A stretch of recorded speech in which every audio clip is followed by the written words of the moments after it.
민수기 13장입니다. 1절 3절. 민수기 정탐 이야기에서 당장 문제가 되는 것은 신명기 보고와의 모순입니다. 신명기 1장 19절 이하에는 이스라엘 백성이 시내산에서 출발한 뒤 가데스 바네아에 도착하여 정탐꾼을 가나안 땅에 보냈다는 이야기가 등장합니다. 그런데 거기서는 그 땅 정탐이 백성들 요구에서 비롯되었다는 것이 확인되죠. 즉 모세가 즉각 올라가서 그 땅을 차지하자며 두려워 말고 주저하지 말라 독려하자 백성들이 모세에게 그 땅을 정탐하여 작전을 짜서 들어가자고 제안한 것입니다. 모세가 그 제안을 매우 긍정적으로 받아들여 그들은 12명 정탐꾼을 선발해 보냈습니다. 정탐 후 보고는 민수기와 동일하게 부정적이죠. 과연 가나안 땅 정탐은 하나님 명령하신 걸까요? 백성이 요구한 걸까요? 신명기는 광야 40년 여정을 반성하며 회고하는 성경입니다. 따라서 신명기가 더 정확한 실상을 보고하고 있다고 볼 수 있죠. 다시 말해 민수기 13장 가나안 땅 정탐은 백성들이 먼저 제안했던 것이고 모세와 하나님께서 이것을 추인하셔서 명령을 내린 것으로 정리할 수 있습니다. 그렇다면 백성들 제안은 하나님에 대한 불신에서 비롯된 악한 것이었을까요? 신명기 1장은 이에 대해 아무런 평가를 내리지 않으며 오히려 모세는 자신의 회고적인 연설에서 내가 그 말을 좋게 여겼다고 말합니다. 여기에는 그것을 믿음의 문제로 보게 하는 어떤 암시도 들어있지 않으며 오히려 모세 고백은 그것이 매우 현명한 제안이었다 하는 것을 암시하죠. 그들이 나중에 여리고성을 정복할 때도 그 성 정세를 파악하기 위해 두 정탐꾼을 보냈다는 사실은 백성들 제안이 매우 정당했다는 것을 뒷받침합니다. 따라서 정탐 활동 자체를 하나님과 그분의 약속에 대한 불신의 편으로 간주할 필요는 없을 것입니다. 물론 분명히 민수기 13장의 정탐 에피소드는 전체 문맥에서 볼 때 11장부터 시작되어서 14장에 이르는 이스라엘의 반복적이고 축적되고 있는 일련의 배교 행위들과 한데 묶여 있긴 하지만 신명기 1장의 동일한 이야기의 분위기와 여리고성의 정탐 사례는 정탐 활동 자체를 반역적인 것으로 볼 필요는 없게 만듭니다. 민수기 13장 본문도 정탐은 하나님 주도로 명령된 것으로 말하고 있습니다. 정탐은 백성들 편에서 제안되었으나 하나님께서 추인하여 명령하신 작전이었다는 것이죠. 때로 사람의 뜻이 하나님 뜻에 부합할 때 양쪽 경계에서는 무의미해지는 법입니다. 하나님 명령을 따라 모세는 각 지파에게 한 명씩 지휘관, 나시를 뽑아 모두 12명 정탐꾼을 선발합니다. 그들은 각 지파 수령, 로쉬 지위에 있는 사람들, 즉 각 지파 대장들이죠. 4절로 16절입니다. 1장에서 이스라엘 백성들이 진영을 배치할 때 각 지파의 지휘관, 즉 지파장이 선임되었다 하는 것을 말씀드렸습니다. 그런데 여기서 동일한 직위의 사람들이 다시 선발되고 있습니다. 새롭게 선발된 지휘관들, 지파장들은 르우벤 지파에서는 소문난 자란 뜻의 삼모아, 시므온 지파에서는 그가 심판하신다란 뜻의 사밧, 유다 지파에서는 충견이라는 뜻의 갈렙, 이사갈 지파에서는 그가 구속하신다라는 뜻의 이갈, 에브라임 지파에서는 구원이라는 뜻의 호세아, 베냐민 지파에서는 나의 피난처라는 뜻의 발디, 스불론 지파에서는 하나님은 나의 행운이라는 뜻의 갓디엘, 므낫세 지파에서는 나의 행운이라는 뜻의 갓디, 단 지파에서는 하나님은 나의 친족이라는 뜻의 암미엘, 아셀 지파에서는 보호하심이란 뜻의 수둘, 납달리 지파에서는 나의 은신처라는 뜻의 나비, 갓 지파에서는 하나님의 위엄이라는 뜻의 그무엘 등입니다. 이처럼 각 지파장들의 이름은 특별한 의미를 지니죠. 그 중에서 특히 갈렙은 개라는 뜻의 이름을 갖고 있는데 아마도 그의 충성심을 잘 드러내는 이름인 것 같습니다. 여분네 아들 갈렙은 이방 족속 그나스 사람 출신이죠. 이스라엘의 유다 지파에 합류한 특별한 인물입니다. 호쉐아는 구원하다를 뜻하는 야시아의 파생어죠. 호쉐아는 예호수아, 여호와는 구원이시다로도 불립니다. 역시 구원을 뜻하는 예수아가 여기서 유래됐고요.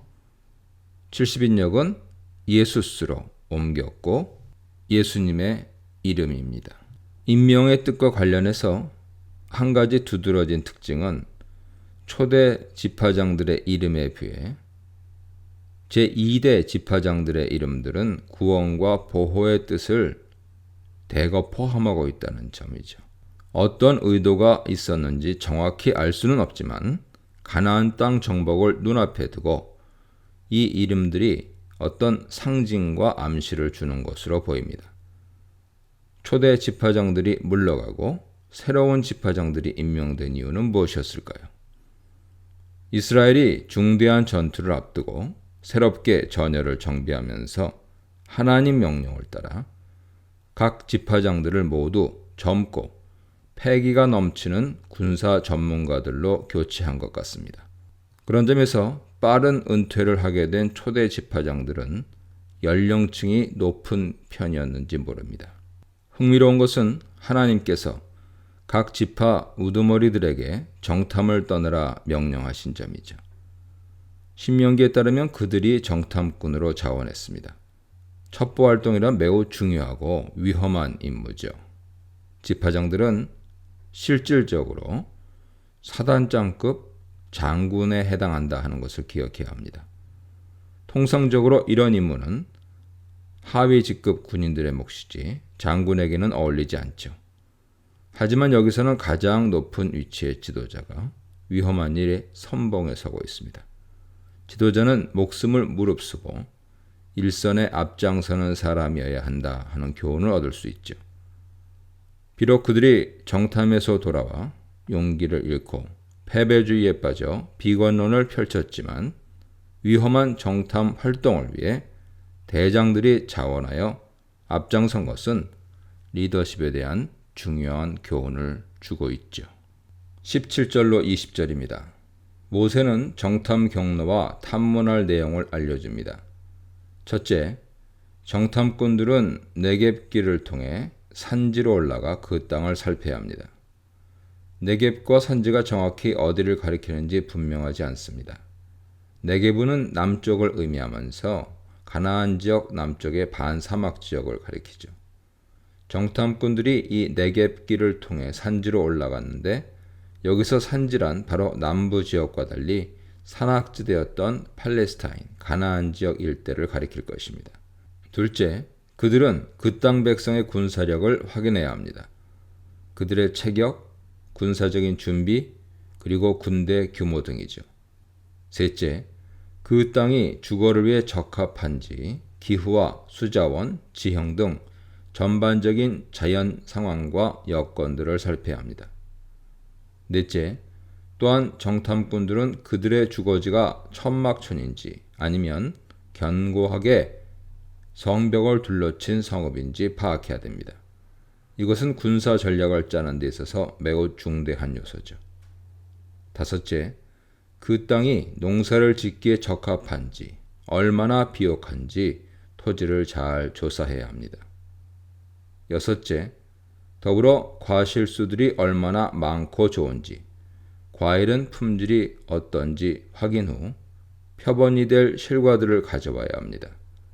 그들이 과일들을 가져올 수 있었던 이유는 그 시기가 포도가 익기 시작할 무렵이었기 때문이죠. 이때는 팔레스틴 지역에 음력 5월, 양력으로 하면 7, 8월에 해당하는 음력 5월로 초막절 명절 전후의 시기라 할 수 있습니다. 쿰란 공동체 달력에 의하면 이 첫 포도 수확의 기념일은 아볼, 즉 음력 5월 3일이었는데 이날은 오순절 이후 50번째 되는 날입니다. 이 문단에서는 약속의 땅을 점령하라. 각 지파 대표들이 점령하라.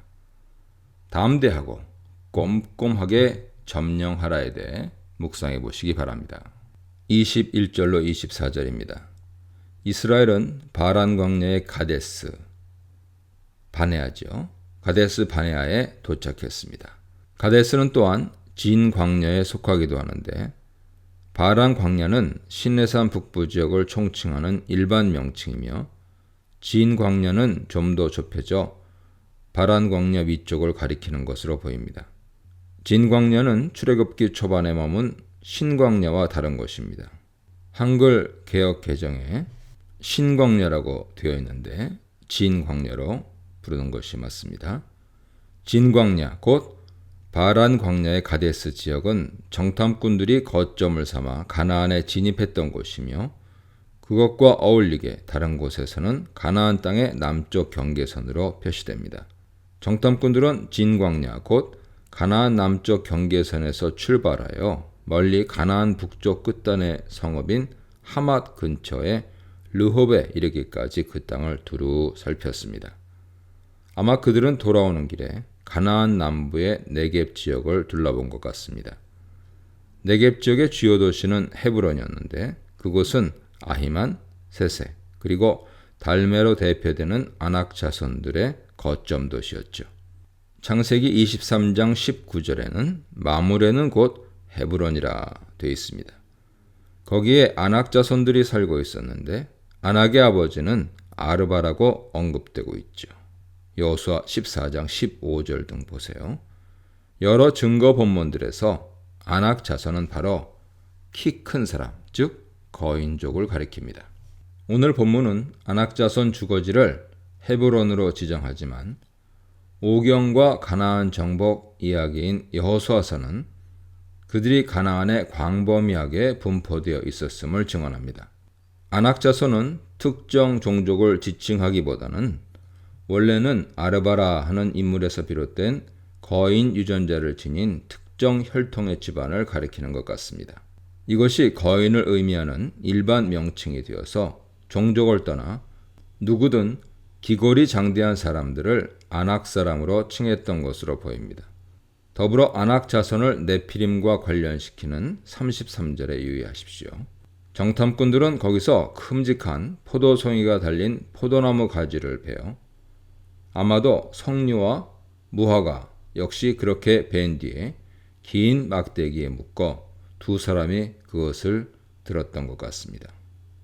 본문은 그곳 지명이 그로 인해 송이라는 뜻을 지닌 에스골 골짜기로 불리게 되었다고 말합니다. 에스골, 에시콜 지명의 기원에 대해서는 창세기 14장 13절은 에스골이라는 사람과 관련되어 있음을 암시합니다. 아마 원래 있던 지명에 이스라엘이 커다란 포도송이를 벤 곳이라고 하는 특별한 의미를 덧붙였을 것입니다. 25절로 29절입니다. 정탐꾼들은 40일 동안 그 땅 전역을 정탐하고 돌아왔습니다. 40이란 숫자는 성경에서 흔하게 어떤 일에 완벽한 성취에 필요한 기일로 나타나죠. 40주야로 쏟아진 비, 40일 후 방주의 창문을 연 노아, 모세가 미디안 광야에 40년 머무름, 광야에서의 40년 여정, 시내산 꼭대기에서 40일을 머문 모세, 다윗의 40년 통치, 예수님의 40일 금식, 예수님이 부활 후 40일 동안 지상에 머무심 등에서 잘 나타나죠. 가데스에 돌아온 그들은 자신들이 보고 조사한 것들을 백성들에게 보고합니다. 그 내용은 두 가지로 나뉘는데 하나는 긍정적이고 다른 하나는 부정적입니다. 첫째, 그 땅은 실제로 젖과 꿀이 흐르는 땅입니다. 젖, 데바시와 꿀, 할라브에서 꿀은 과일꿀이죠. 일종의 과일 시럽이라 할 수 있는 과일꿀은 주로 대추나무 열매, 때로는 포도로 만들었습니다. 대부분 성경들이 이 둘을 모두 꿀로 번역해서 구분이 안 되지만 문맥에서 양자 구별은 가능합니다. 예를 들어 삼손이 사자 시체에서 얻은 꿀은 야생꿀이죠.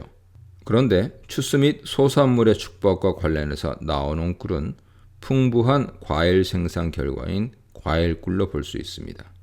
이 견해가 타당한 이유는 젖과 꿀이 흐르는 땅이란 풍부한 소산물의 축복을 가리키기 때문입니다. 풍부한 젖은 가축들이 잘 자란다는 뜻이고 풍부한 꿀은 과일 농사가 잘 된다는 뜻입니다. 곧 젖과 꿀이 흐르는 땅은 목축과 농사가 잘 되는 땅을 말하죠. 그들은 그 증거로 자신들이 가져온 커다란 포도송이와 무화과와 석류를 보여주었습니다. 둘째, 그러나 그 땅의 성들은 요새와 같이 견고하고 거인족 안악 자손들이 살고 있으며 다양한 민족들이 그 땅 전역에 주요 거점 지역들에 흩어져 세력을 구축하고 살고 있었습니다.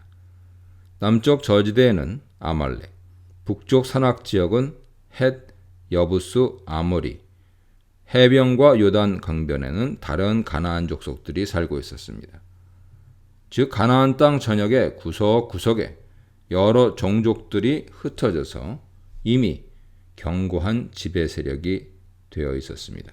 이것은 그 땅에 사는 여러 종족들의 군사 여건, 신체 조건, 군대 규모에 대한 보고죠. 한마디로 그들은 전국적으로 군사력이 강하고 방어 체계가 견고하다는 것입니다. 두 번째 부정적이고 비관적인 보고 내용은 첫 번째 긍정적인 보고 내용을 단번에 상쇄시켜 버렸습니다. 땅은 놀라울 정도로 좋으나 정복은 불가능하다는 것이었죠. 따라서 그 땅은 단지 그림의 떡일 뿐입니다. 30절로 33절입니다. 백성들은 정탐꾼들의 비관적인 보고를 듣고 좌절하며 웅성거렸던 것 같습니다. 이때 갈렙이 등장하여서 모세 앞에 서서 백성들을 진정시킨 뒤 용기를 북돋는 연설을 합니다. 그는 올라가서 그 땅을 차지하자. 우리가 반드시 이길 것이다 라고 외칩니다. 여기서 갈렙은 설득을 위해 강한 수사적 어법을 구사합니다. 그가 사용한 동사 올라가다와 할 수 있다를 보면 두 동사 모두 본동사 앞에 그 동사의 부정사 절대형을 둠으로써 그 동작을 크게 강조하고 있습니다.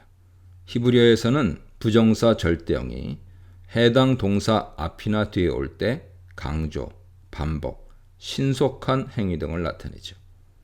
갈렙의 용기 백배한 모습이 엿보이고 또한 그가 백성들을 설득하기 위해 안간힘을 쓰고 있음이 드러납니다.